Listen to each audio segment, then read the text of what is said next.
Welcome, folks. We are back today speaking with one of our Be Well therapists, and the we in this. I'm Katie Cashin. I'm the co-owner at Be Well Counseling Services, one of our therapists and supervisors here. I'm Jake Jackson Wolf, the other co-owner and therapist and supervisor. And we are meeting with Caitlin Cordial. Hi. Caitlin, help me remember how long you have been at Be Well now. Has it been since 2021 or 2020? It'll be 3 years in June 2021. Which could be 3 years, which could be, I was saying this with Jackie, who we talked to last time, it could be 3 days, who knows? But you have 30 years. However long it's been, you have been here long enough and in a way that you are really kind of interwoven into the work of our group. And I have gotten to have many conversations with you through supervision and consultation and just being a part of this team that I'm excited we get to bring some of that to all of our viewers today. Thank you for joining us, first of all. Yeah, of course.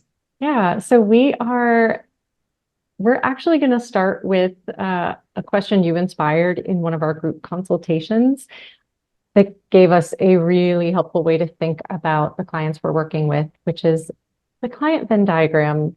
Caitlin, tell us, who's in your client Venn diagram? Man. I think about it more of like a what's in my Venn diagram.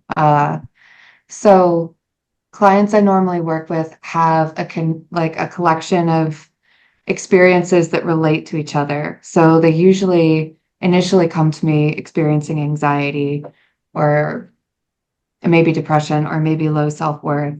But I find that my specialty and where a lot of people I work with tends to collect is the intersection of trauma, anxiety, and dysfunctional relationships. So then the core competencies that we work on with those issues are getting to be more compassionate with yourself, getting to know yourself, and building a sense of self-confidence. Helps you across all three domains. Yeah, especially that compassion piece is like not something, I don't know about you, I've had folks who want to come in and they're like, if we could do everything but that, great. I'm like, no, that's one of those baseline things, one of those foundational pieces. It is foundational, but when I teach it to clients, I always tell them it's one of the most advanced therapeutic skills I know of.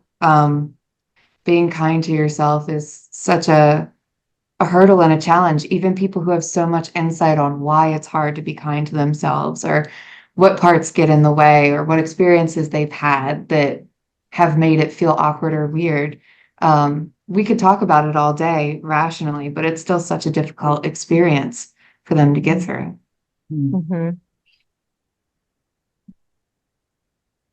This kind of leads us into the next question. Knowing you, Caitlin, and having been in group consultation and also those sort of like pop-in conversations that I think you and I are famous for at this point. What does it feel like is the thing in all of this that you're mentioning of the self-compassion and the other two things just ran out of my mind. But what is it that keeps people coming in to see you? Oh man. I really, I don't know. And I don't mean that in a self-deprecating way. But I haven't asked my folks. So I guess I could ask my people like, hey, we've been seeing each other a while, like, why did you come the 105th time? Sometimes I celebrate like milestones with people where we've had like over 100 sessions, and I'll be like, can you believe we've done this like 100 times? Isn't that like so crazy and wild? And what do you think about that? I'd love to say that people keep coming to me because something about what I'm doing is so like effective and special and just, We brings think gains. so. Yeah, well, thank you. But I really think it's just that, like, we happen to cross paths at the right time. I happen to fit their schedule, and like, I think from there, a relationship forms where I meet the whatever requirements are necessary for them to be like, okay, yeah, I'll see that person in 2 weeks or a week, and we'll just keep going. Yeah. Mm. Almost that there's something intuitive about all of it instead of it needing to Mm. boil down to something so measurable. Yeah, yeah, and like, there are many parts of me that would like wish that it would be something measurable so that I could like sharpen it and hone it and make it even better, but Mm. relationships are not easy like that. Mhm. No, or Mm. straightforward. I think this is the other side of that question. Mm. Kind of what keeps bringing you into the work? What's your why in this work? Yeah, so I remember you guys like I'd either seen that question before, or I've heard it before, and I saw like what is your why? And I was like, why be a therapist or like why keep living? Because why comes up a lot. Both? All? But for me, like there's a lot of pride and honor in doing this work. So I love just being able to be around for when people heal themselves or discover resources they didn't know they had, or I don't know, even just being able to be somebody that helps someone feel heard. That is like, I think it's easy to underestimate how special that is and how helpful that can be to someone. And so just the basic stuff like that, that's really what keeps me going. And I also, therapy changed my life. So of course I want to give some of what I receive to other people. Mm. Hmm. This isn't on there. I'm kind of curious in your sharing that though, if it's something that like before experiencing it, did you know it would change your life? Did you believe it would change your life? Because I think what you're sharing is the why is so much in the experience rather Mhm. than our plans for it, our agendas for it as therapist or as client. Hmm. And the way you describe it, it's like you had an experience and it feels really powerful when you're with your clients in that experience. Yeah, I definitely thought that I was going to go to therapy for 6 months and then I would be perfect and then I would never have problems ever again. Um, and that was not what happened. I ended up working with this one therapist for like 7 years, and it was really like one of the formative relationships of my life. Um, which is crazy to think about it because therapy is so boundaried, right? I only saw this Mhm. person maybe once a week for the 7 years that we worked together, sometimes actually a lot less than that. But I felt so much closer to this person, and I felt like this person saw me in a way that very few other people did in my life. And I think it was that. I think it was the part of being seen fully, and having someone who was a consistent, like positive for somebody who reminded me of what I was capable of and the qualities that I already had. Um, that really allowed me to access a lot of the resources that I do have as a person. Mm, mm, mm. I think I love where this conversation's going right now because it speaks to this thing of what's bringing people to see you, I think of Hmm. I know that we have a question on our intake form, right, that says, what's your timeline for for when you think this issue will be resolved? And the number of people that put 3 months, 6 months, and I'm not making fun of that at all because I think you're speaking to feeling that. I've felt that Hmm. before, and we can develop this sense of empathy for, yeah, I get that this feels like a 3 month problem. Absolutely. I wish it was in some ways. Yeah. Yeah. Mm. And I think especially in the age of here's a treatment that in X number of sessions you will accomplish Y, there's something really authentic and Mm. some commitment to truth that feels like you're showing up with by being able to say that to people, that this is not something that is so easily packageable and saleable in that way. Yeah. And then like, clients have freedom, so Mhm. they're the ones at the end of the day who say whether it's a 6 months of treatment, 3 months, or Yeah. 6 sessions. Um, yeah. Mm. I had like, there was a thought that I had that was really good, and then I lost it, and I don't know where it went. But it was nice, you guys. It was really good. We've, we've been there. Mhm. Hmm. It's probably off spending time with some of my best thoughts. So at like a best thought camp. Yeah.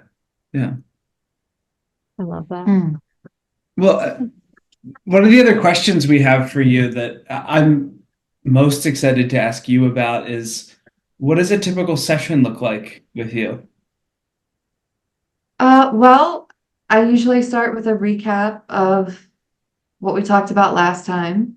Or we'll review, like if there was a homework assignment that we assigned like between sessions, we'll go over that. Or I'll at least ask them, do you want to continue with that? Do you want to go over this thing? Or is there something else that's more pressing? And if they want to pick up where we left off or do the homework review, like we'll do that. If they have something else they want to talk about, we'll go with that thing. And usually after diving into that a little bit, I'll ask them what they're feeling physically in their body as they talk about whatever the thing is.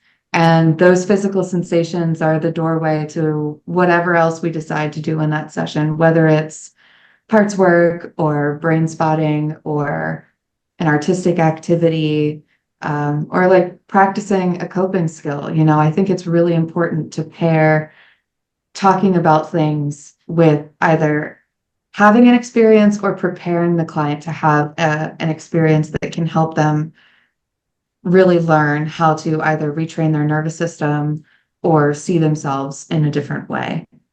Um, so yeah, and then we end either with a homework assignment or where we're going to leave off for the day, and then we rinse and repeat and do it again. I don't mean to put you on the spot with this because I know this isn't something in preparing for this, but um, I know we get a lot of people who are specifically reaching out to you about brain spotting.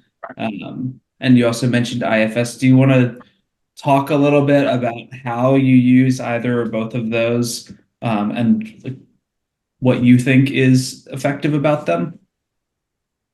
Yeah, I could do that. So, um, well, I guess the best way to talk about it is IFS is not, I don't know that I would say I'm an IFS practitioner in the sense that like I'm not certified through the Dick Schwartz program. And Yep. so if somebody wants to do parts work the way that Dick Schwartz does, which is totally fine, I don't know that I'm the best for that. But I do have a lot of fun working with general parts work, which is a non-pathological way to look at how we respond to different things in our lives. Um, I think, lots of people that are clients of mine now have had kind of general support or CBT before, and they get to this juncture where they know what they're supposed to think, or they know how they're supposed to feel, or they know how they're like supposed to respond to something, but they just can't seem to make the jump between what they do and what they have talked about wanting to do. And so parts work is a really great way to get in that middle space there between how you'd like to respond and how you do respond, and figure out like what is happening inside of you that is making those decisions so difficult? And it's a way to do it without shame. So it's not like I didn't think the right thoughts. Oh, I didn't do the right thing. Gosh, I suck. It's more of realizing that there's a certain part of you that could be really invested in you not doing things the quote unquote right way, right? And so the more we learn about ourselves, even the dysfunctional parts of ourselves, I think that's a great way to build compassion for yourself and for others. Mm. And as an extension, like that's kind of where the puppets come in. And puppets can be things that can represent different parts of you or important people in your life. And it's a great way to like practice coping skills without it being quite so terrifying. You can practice like setting a boundary with a bunny rabbit, and I imagine that's a little bit easier than practicing boundary setting with an overbearing family member.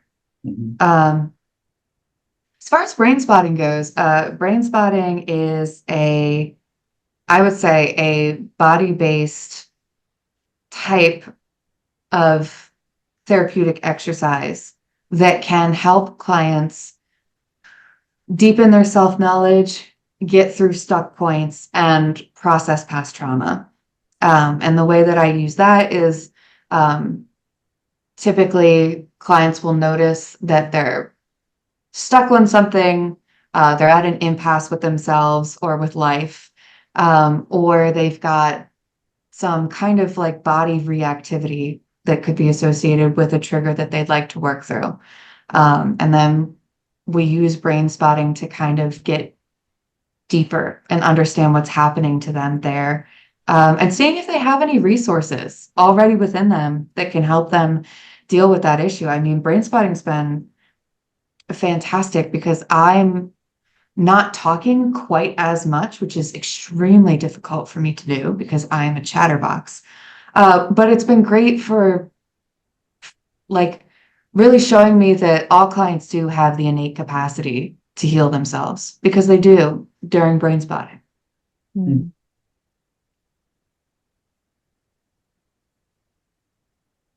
I'm so glad we are recording this because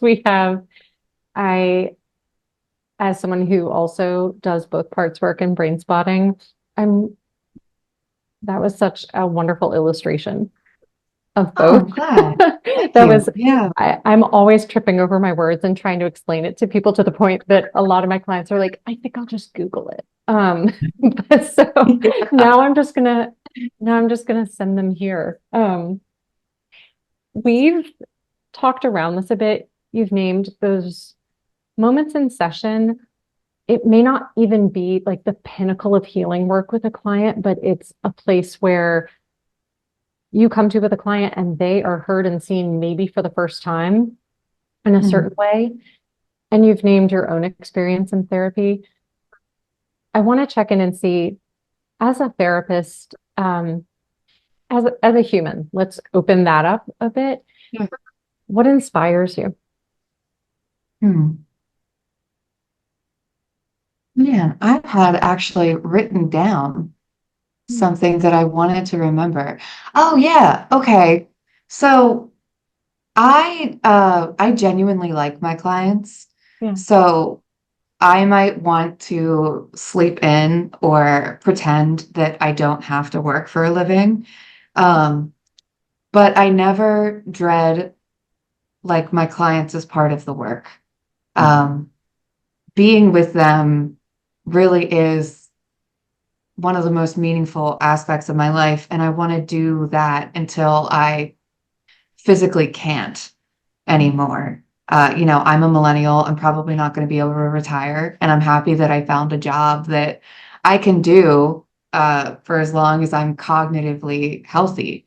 And I'm always looking to improve my work. And I can't do that if I'm not doing the work. So I'm excited to keep coming every day, like to do that.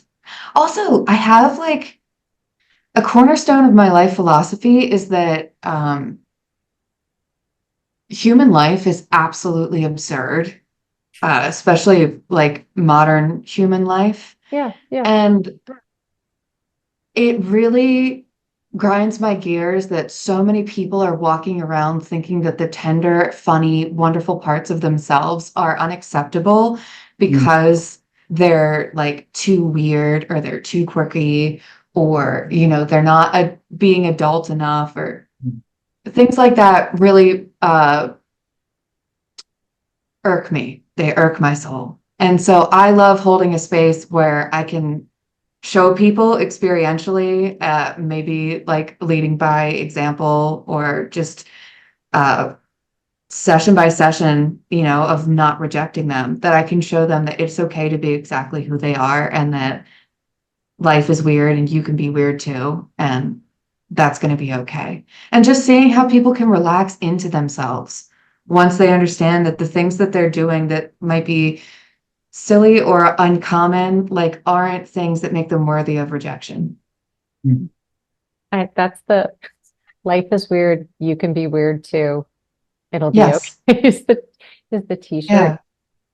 Yeah. I just got this kind of picture. We mentioned this when we were talking with Jackie too. Therapists especially, we love to talk about holding space, Hmm. that it's lost a lot of meaning. And but it is such a part of this work. It's such a part of the skills each of us have invested in some way. And as you're talking, I'm actually imagining the space and the space around you as I can see it right now as like a place your people can come in and it's like different rules apply here. Yeah. And one day you'll be able to take those out with you. Like one day, as enough of you is Mhm. ready and feel safe enough, the space out there will start to mirror this space. Yeah. Hopefully. Yeah. Ah, The cool. word that's flashing in big bright lights inside my head is play. Hmm. Yeah. And, Mhm. that's not because of the puppets necessarily, but Oh, it's because of this approach to living and therefore to therapy that is not taking anything too seriously. Hmm. mm. And kind of that, like returning to that place of everything's made up. And we Yeah. it's sort of so trained out of us, right? When we're kids, it's encouraged to be imaginative and to make things up. And then whether it's through trauma or dysfunctional family systems, we start to learn, oh, reel that in, reel that in, reel that in. And I'm just hearing that your office is a place or the computer screen with you is the maybe the 1 hour that week that somebody can play. Like take out the tools, take out the toys rather, and Yeah.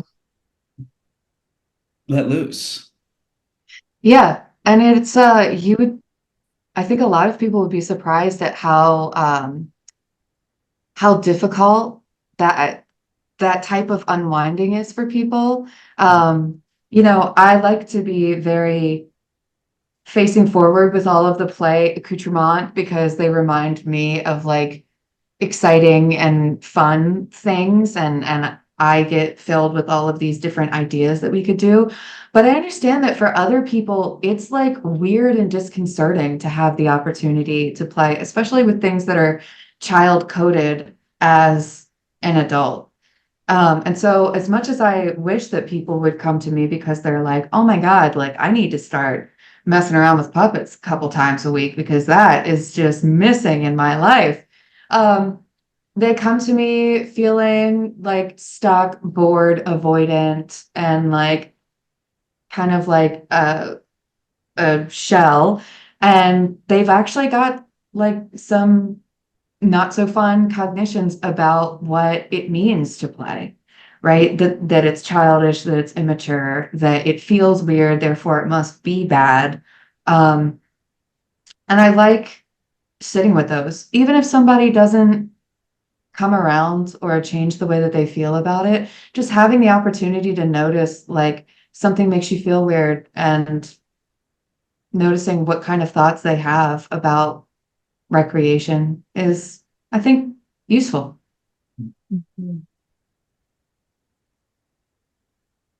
reminds me something of something that Katie says frequently that what is it? Everyone's a great artist until the third grade. Everyone thinks they're like a great artist until they're 8. There we go. Mm. Right. Yeah. I wouldn't like fact check that, or I would maybe, but yeah, yeah, Mm. But it's about hitting that wall, right? Of becoming self-conscious, becoming aware of what the rules are, in quotes, to mm, where we start to shut those parts of us down and feel like I can't because I won't be taken seriously, or I can't Yeah. because I won't be deemed responsible or whatever. Yes, exactly. And so now it's gotten to the point where like, yeah, play for adults usually means like has like a sexual connotation to it, or like it has like it's got associations with like commercialized sportage yeah. or something that can become like a side hustle. Mm. I was really curious, Caitlin, what your because I always have this saying of like in our home we do a lot of like fun childlike things, and we have a child who's an age who's kind of embarrassed that she has adults who do Sure. fun things.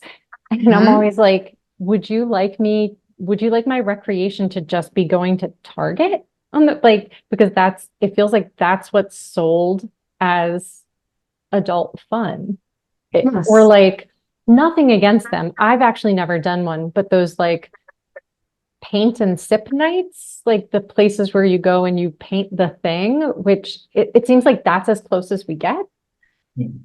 Yeah, and the fact that I have a lot of adult clients that don't want to drink as much anymore. And there are so many like adult fun activities that involve alcohol or Yeah. center around alcohol. And so if you're trying to limit your alcohol intake or any kind of substance use, really, there's less and less options for you to feel quite as welcome, Mm, right? mm, Um, Play can be so many things. You know, there's a adult play therapist that I really look up to who encourages people to see if they can experience play while brushing their teeth or doing like monotonous things. And the first time I read it, I was like, play while you're brushing your teeth. Like what is that? Right? And I'm still learning all the different ways that people can fit play into their lives. And I actually think if you are raising a young person, that can be an excellent doorway to re-engage with play. And of course, said young person at a certain age will be frightfully embarrassed by you doing all of those things. do it anyway. Yes. Do it You know, anyway. I was thinking this is that one of the only sort of acceptable ways for adults to play in this way that we're talking about is when a kid is involved, right? Yes. Mhm. You both know because I've talked about it.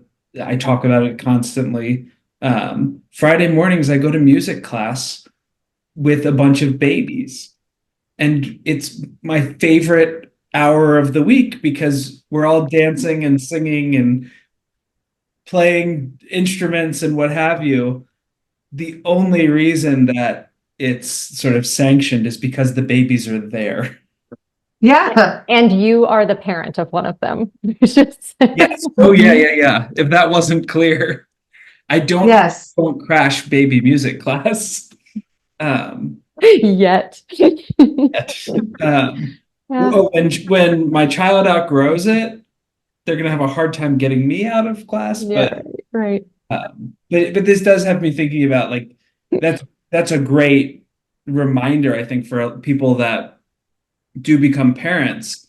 It's this like window back into what is this like, but for folks that for whatever reason aren't parents or are in that in between of I think of a lot of like emerging adults where they're right in that place of maybe out of college or, in that place where it's just the only access to play is like you were mentioning alcohol or Yeah. drugs. And like that's the reason why people do that if so that they can get silly.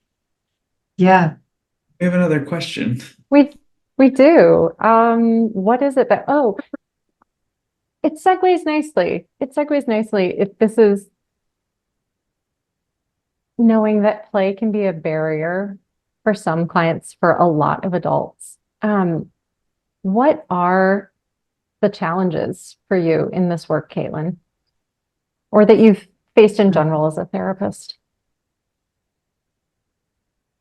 Yeah, so you guys actually bring up a point that I didn't consider, which is that like a challenge for me as an adult like play therapist or somebody who does a lot of like integration of expressive arts and play is that a lot of people don't know that that is a thing that you can miss and that is a thing that you can look for. Um, and so it kind of just becomes like if we're a good fit, like they come in for something like anxiety and then they find out that there's all of these really cool ways that they can work with anxiety or work with their relationship with themselves. So I guess a challenge for me is like I wish that we had more of a cultural lingo to talk about the way that adults are conditioned out of their play. Um, I wish that there was like kind of like the way that everybody's become much more aware of neurodivergence through the use of social media and especially TikTok. Like, I wish that there could be another kind of revolution for the idea that play is good for you neurobiologically, relationally, with your own like existential journey as a human being. So I wish that people knew that. But a challenge in general as a therapist is that I have all this training that makes me acutely aware of how destructive our current culture is to the human spirit. And I'm just as befuddled, confused, and stuck as my clients when we come to figuring out how we're going to navigate through that. Mm. But I don't know.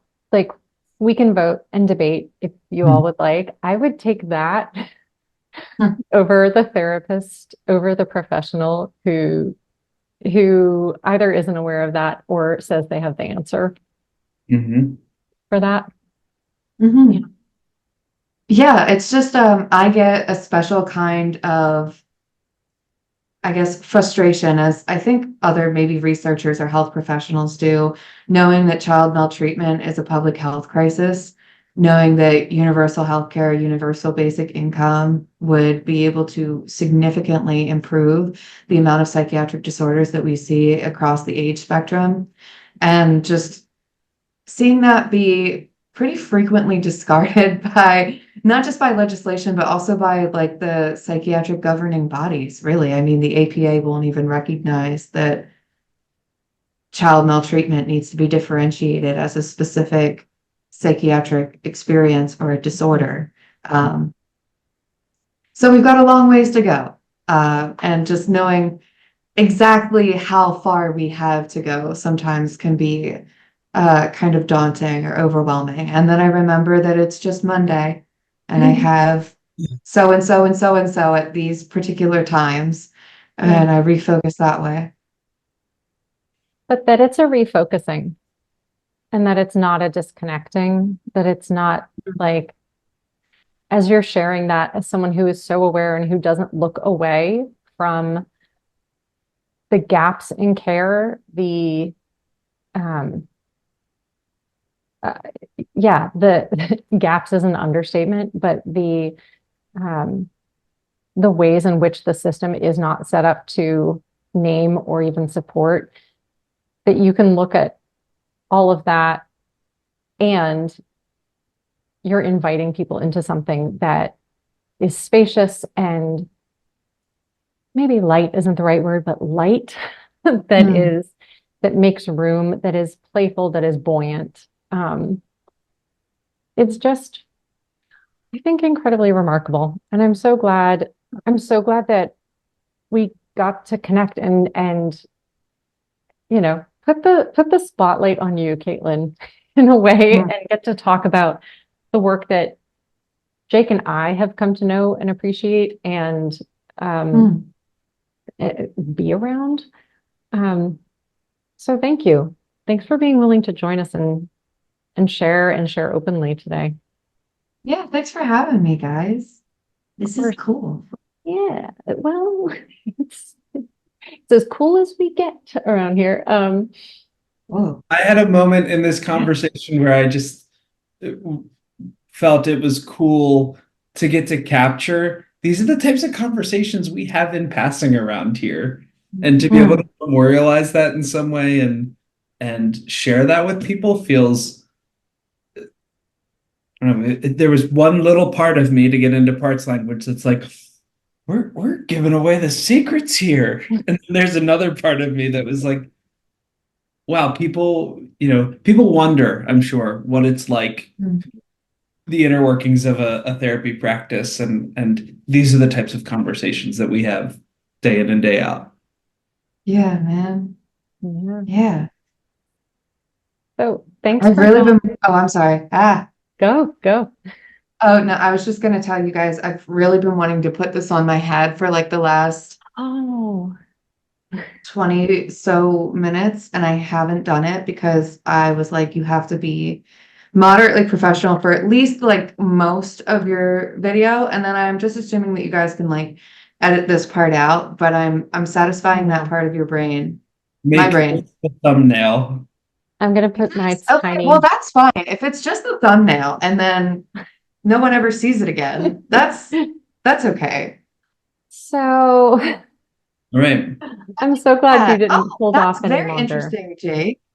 a mustache. We are gonna need some better props. Caitlin, are you seeing folks both in person and virtually now? I am open to both. I think I work better as an in-person therapist, but I understand that not everybody's able to make that happen. So I think if with the right fit of client, somebody who's like uh, someone who's highly motivated, somebody who's interested in the type of work that I do, uh, virtual could be just fine. I have some clients I've worked with virtually for, well, since I've been here for over like just about 3 years. Yeah, because it's how we started. It's how you started. Mhm. You're so Yes. wonderful. Anyone watching, if you want to reach out to Caitlin, learn more about the work she does, set up an initial conversation with her, you can find her at Caitlin at BeWellCounselingServices.com. At our website, we'll have a little card after this video where you can find her. And thanks so much Mhm. for joining in, watching, and listening with us today. Thanks, everybody. Bye, people. Okay.